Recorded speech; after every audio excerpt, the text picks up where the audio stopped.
Às vezes, as dúvidas nos levam a questionar a Deus. Aqui está Nancy DeMoss Wolgemuth. Tudo bem perguntar a Deus por quê, contanto que você pergunte não com o punho cerrado, mas com um coração sincero. Há uma diferença entre essas perguntas sinceras e honestas que fazemos a Deus e chegar ao ponto de fazer acusações ou exigir de Deus que Ele nos dê respostas e as respostas que queremos no tempo que queremos. Uma grande diferença.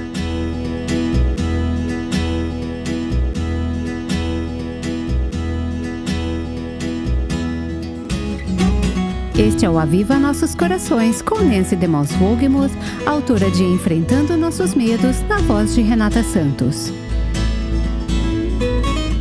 Você já perguntou a Deus por quê? Se sim, você está na companhia de personagens bíblicos que questionaram a Deus.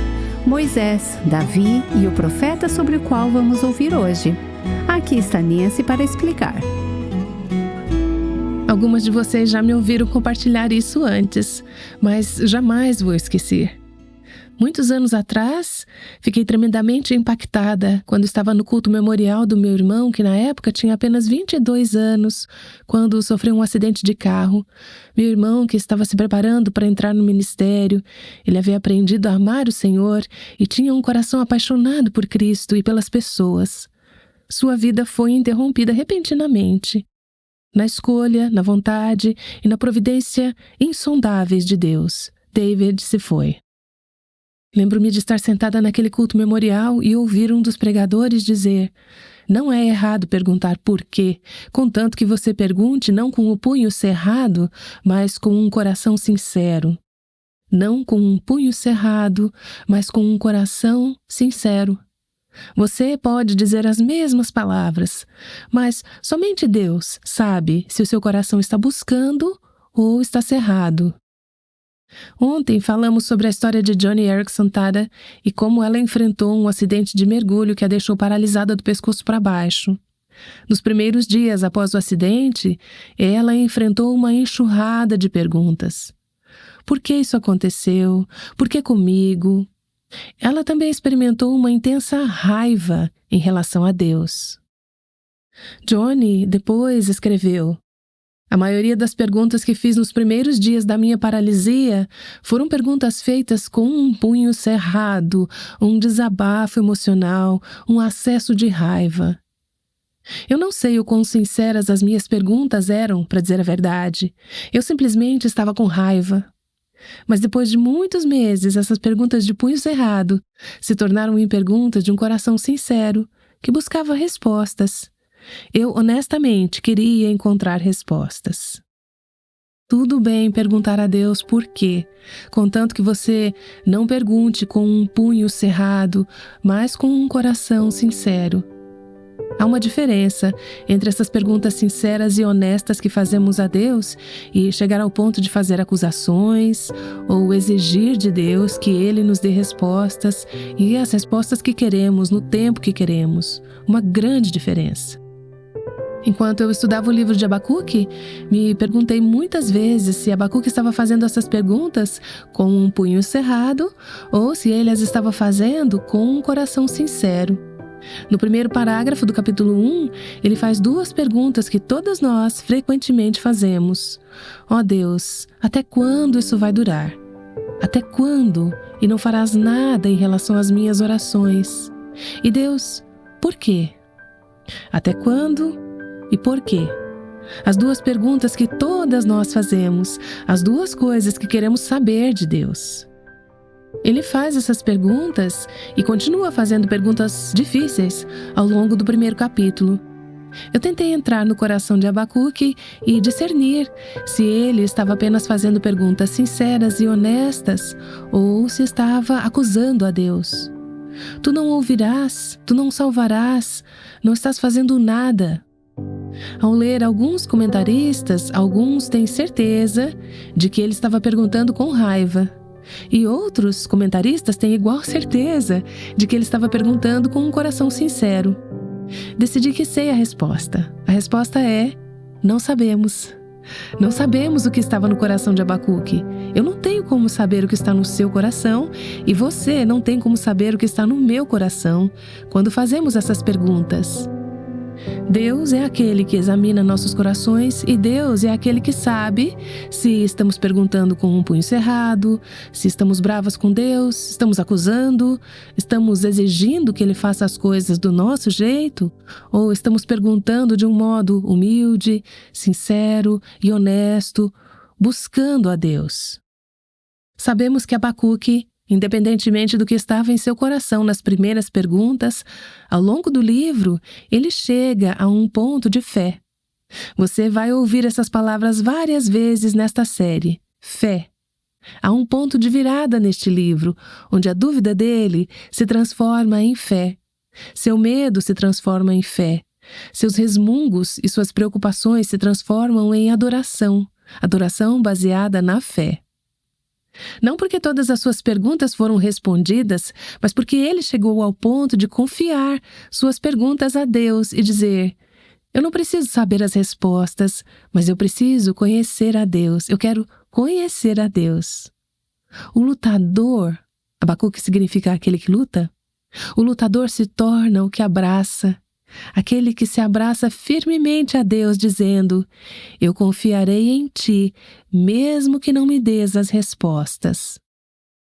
No episódio de ontem, à medida que começamos a analisar as circunstâncias e a situação de Abacuque, vimos que ele está profundamente preocupado com a corrupção, a injustiça e a violência que estão ocorrendo no meio do povo de Deus. Não era lá fora no mundo, era no meio do povo de Deus. Ele não está preocupado com as nações pagãs. Na verdade, no início deste livro, Abacuque não tem nenhuma preocupação com o que está acontecendo nas nações. O que o preocupa é o que está acontecendo entre o povo de Deus. Ele está perplexo com a aparente indiferença de Deus e a falta de resposta às suas orações. Ele diz: tenho orado por avivamento, orado pedindo que faças algo, orado para que tragas convicção, orado para que mudes os corações das pessoas, mas nada está acontecendo. Temos a impressão aqui de que ele estava orando há muito tempo. Não foi como se ele tivesse orado de manhã e não tivesse recebido resposta até a tarde e ficado chateado com Deus. Não, isso estava acontecendo repetidamente, continuamente, há algum tempo. Então ele diz no versículo 3 do capítulo 1: por que me fazes ver a injustiça e contemplar a maldade? No episódio de ontem analisamos a pergunta de quanto tempo. Hoje estamos vendo no versículo 3 a pergunta do porquê. É uma pergunta perene. Por quê? É feita 3 vezes nesse capítulo. Por quê? Porque me fazes ver a injustiça e contemplar a maldade. Pensando na frase contemplar a maldade, uma lembrança de anos atrás veio à tona. Eu estava viajando e tive uma conexão no aeroporto BWI, o Aeroporto Internacional de Baltimore, Washington. Fui sentar-me em um dos pequenos restaurantes do aeroporto. Naqueles dias eu tinha uma maleta daquelas duras. Eu a coloquei no chão ao meu lado enquanto pegava algo para comer. Em certo momento, durante minha refeição, um homem que estava sentado em uma mesa próxima, vestido com terno, se levantou da mesa, veio até onde eu estava, pegou a minha maleta e saiu. Claramente não era a maleta dele, claramente era a minha, estava bem ao meu lado. Bem, imediatamente, eu avaliei a situação e vi que havia um policial fardado, sentado em uma mesa muito próxima. Eu olhei para o policial e disse: aquele homem acabou de pegar a minha maleta. O policial não fez nada. Felizmente, a maioria dos policiais faz alguma coisa quando estão fardados e presenciam uma cena de roubo. Eu não quero dizer que isso é característico dos policiais, mas naquele momento, pelo que me lembro da situação, lembro-me de ficar tão surpresa que aquele policial que estava em uma posição de autoridade me ouviu dizer: aquele homem acabou de pegar minha maleta. E ele simplesmente ficou sentado lá e não fez nada. Mesmo tendo passado 20 e poucos anos, pelo tom da minha voz, você pode ver que isso ainda mexe comigo. Quando penso em Abacuque, dizendo a Deus: contemplas a maldade, vês o que está acontecendo, sabes da situação, Se não sabia, eu acabei de te contar e ainda não estás fazendo nada a respeito. Bem, você provavelmente quer saber o que eu fiz com aquela maleta. Eu fiz algo que, em retrospecto, eu não posso acreditar que eu fiz. Foi muito tolo da minha parte. Fui atrás do homem por conta própria. Ele estava andando por um corredor comprido, onde não havia muitas pessoas. Eu fui até ele e disse, com licença, eu acredito que essa maleta seja minha. Ele simplesmente me devolveu, virou e saiu. Quando eu penso no que poderia ter acontecido, não sei se foi uma coisa inteligente a se fazer, mas se o policial não ia fazer nada, eu ia fazer algo a respeito. Há situações muito mais sérias na vida em que ouvimos falar de perigo ou de um crime sendo cometido e pessoas apenas observando, ninguém fazendo nada. Penso na mulher que escreveu recentemente para o Aviva Nossos Corações e compartilhou como, quando criança, seu pai a violava todas as noites por anos, enquanto, da perspectiva dessa menininha, sua mãe assistia e não fazia nada. Essa enorme sensação de injustiça. Por que contemplas a maldade? Deus, vês isso. Por que não estás fazendo nada sobre isso? John Stott diz: a verdadeira dor do sofrimento não é a própria adversidade, nem mesmo a dor dela ou a injustiça dela, mas a aparente desconsideração de Deus por ela.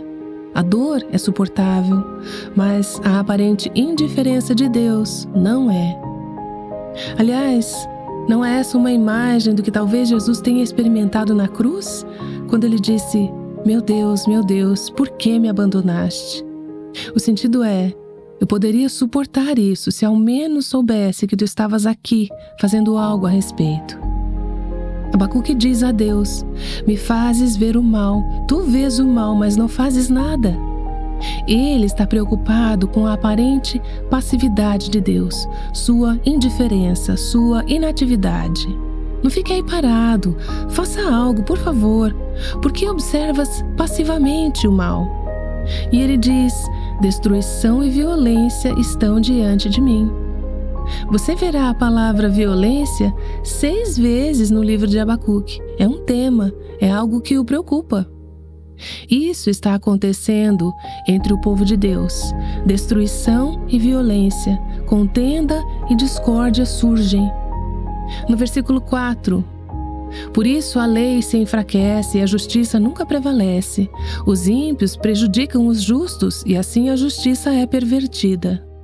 É importante perceber ao ler esses versículos que Abacuque está preocupado com a maldade e a injustiça que estão ocorrendo entre o povo de Deus e com a aparente inatividade e negligência de Deus diante da situação, mesmo diante das repetidas e sinceras orações de Abacuque. Tem algo de muito errado. Destruição, violência, contenda. Os ímpios superam os piedosos na igreja, entre os chamados cristãos. Lei e ordem são negligenciadas.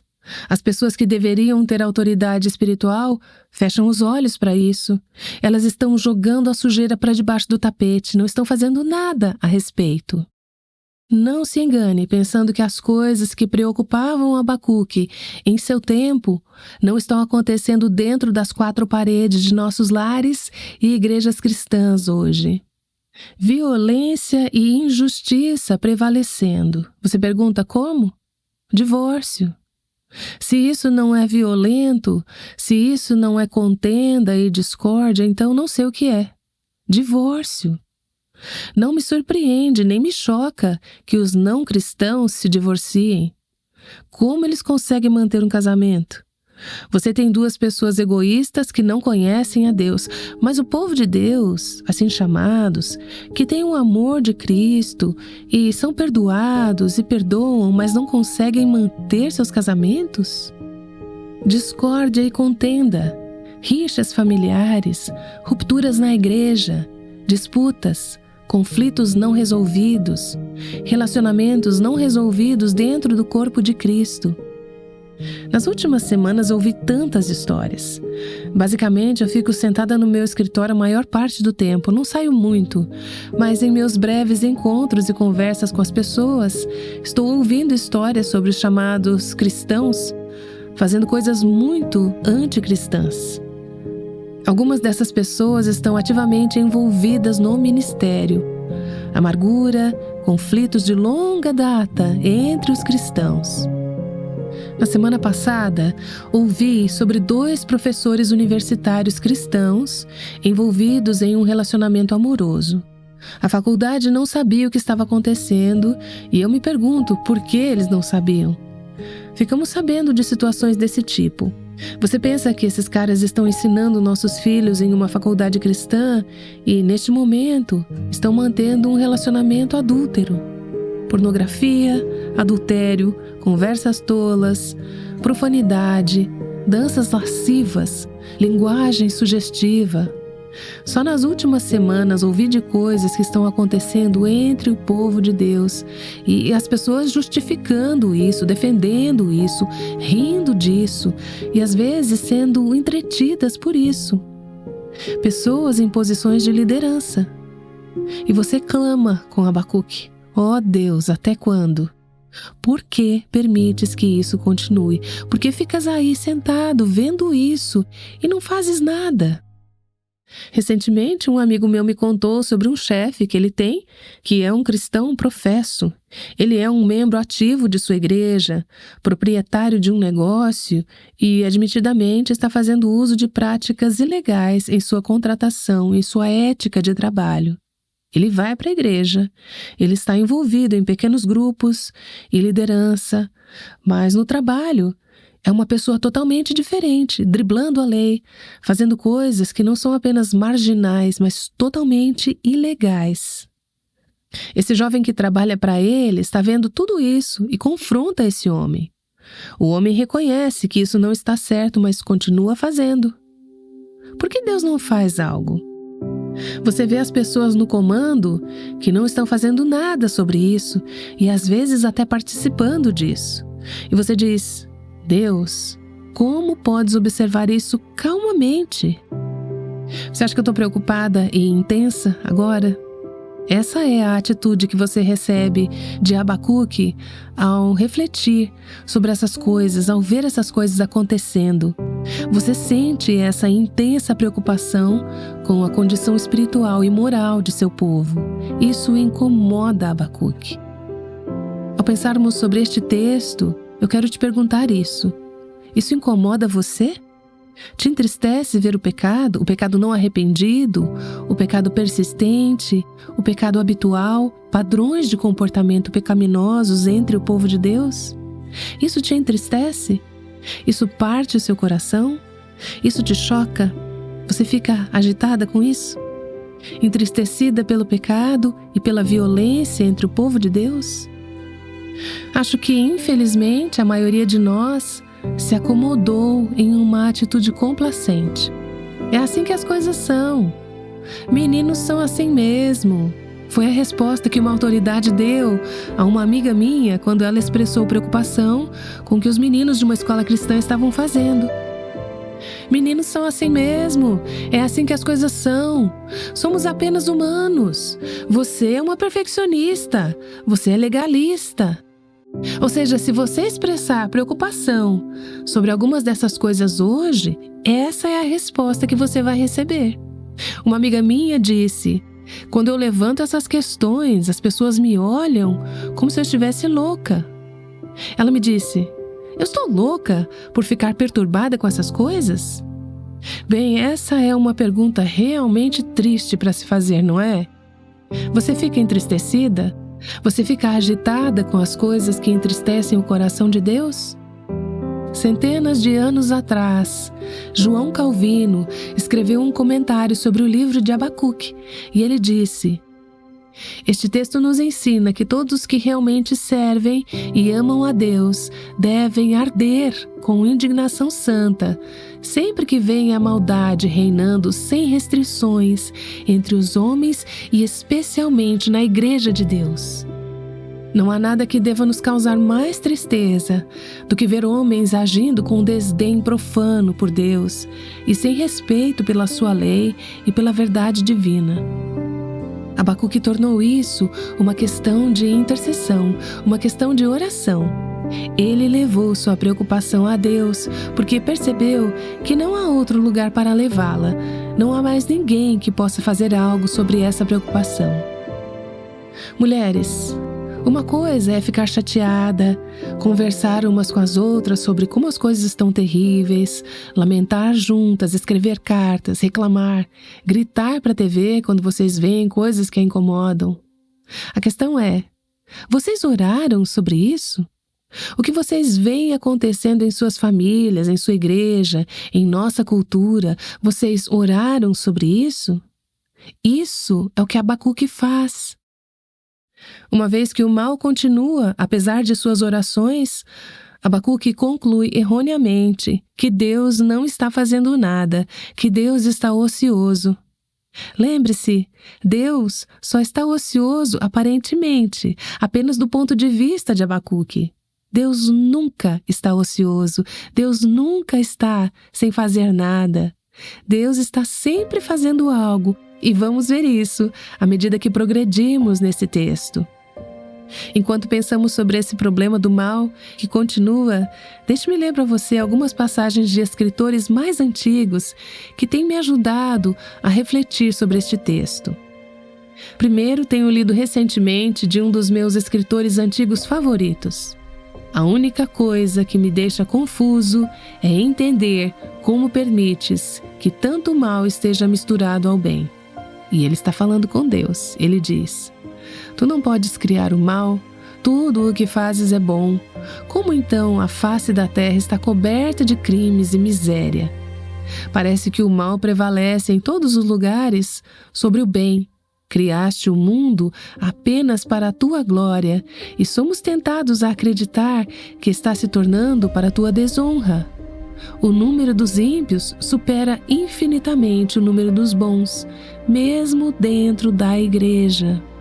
Isso foi escrito séculos atrás. Ele diz: toda a carne perverteu seu caminho, todos sofrem, tudo está em estado de violência. Por que esperas tanto, Senhor, para separar o bem do mal? Apresse-se, glorifique teu nome. Faça aqueles que blasfemam conhecer o quão grande Ele é. Tu deves isso a si mesmo para chamar todas as coisas de volta à sua ordem. Então ele diz: Mas, ó Deus, como são profundos os teus juízos. Aqui é onde a preocupação se transforma em adoração. Aqui é onde o medo se transforma em fé. Ele diz: Teus caminhos estão muito acima dos nossos caminhos, como os céus estão acima da terra. Somos impacientes porque nossa vida inteira é apenas um momento. Pelo contrário, tua longa paciência se baseia em tua eternidade, para a qual 1000 anos são como um ontem já passado. Então este lembrete de Oswald Chambers, um dos meus escritores favoritos, escrito em Tudo para Ele, ele diz: há momentos em que o seu pai pode parecer insensível e indiferente, mas lembre-se de que ele não é. Se há uma sombra no rosto do pai neste momento, confie que ele acabará revelando a verdade e se justificando em tudo o que permitiu. Permaneça firme na fé, acreditando que o que Jesus disse é verdadeiro, mesmo que no momento você não entenda o que Deus está fazendo. Ele tem questões maiores em jogo do que as coisas particulares que você pede. Deus tem um propósito maior, Deus tem um plano maior. Conforme avançamos nos próximos episódios, veremos que Deus não está em silêncio. Ele ouve a oração de Abacuque, ele responde à oração de Abacuque, ele não é passivo, ele não é indiferente.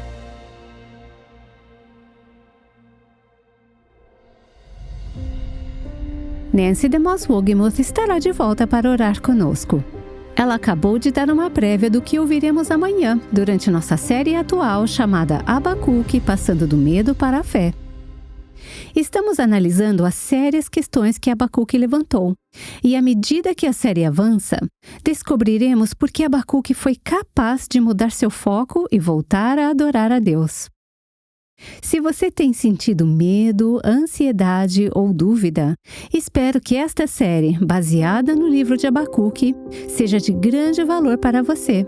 E também espero que você obtenha uma cópia do livreto intitulado Enfrentando Nossos Medos, Encontrando o Fiel.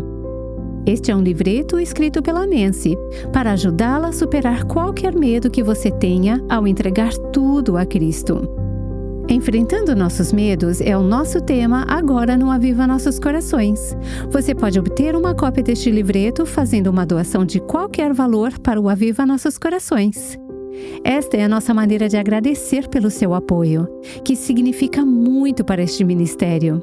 E se você nunca doou para o Aviva Nossos Corações antes, agora é um ótimo momento para dar este passo. Sua doação ajuda mulheres em todo o nosso Brasil e ao redor do mundo a florescerem em Cristo.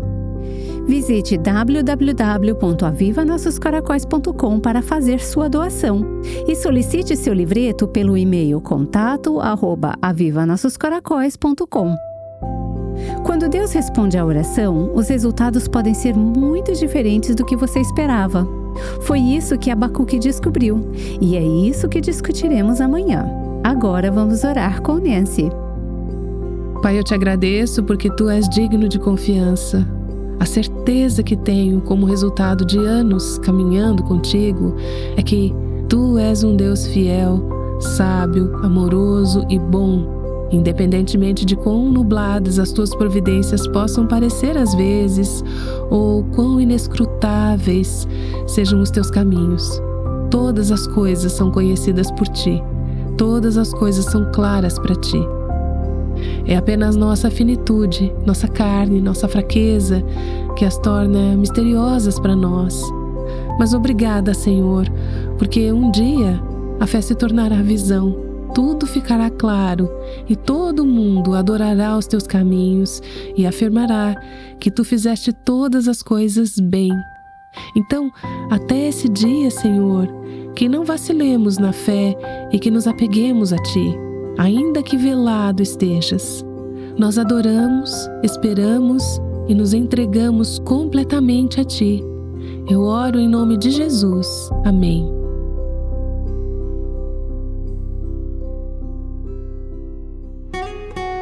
O Aviva Nossos Corações é o ministério em língua portuguesa do Revival Hearts com Nancy DeMoss Wogemuth, chamando as mulheres à liberdade, à plenitude e à abundância em Cristo.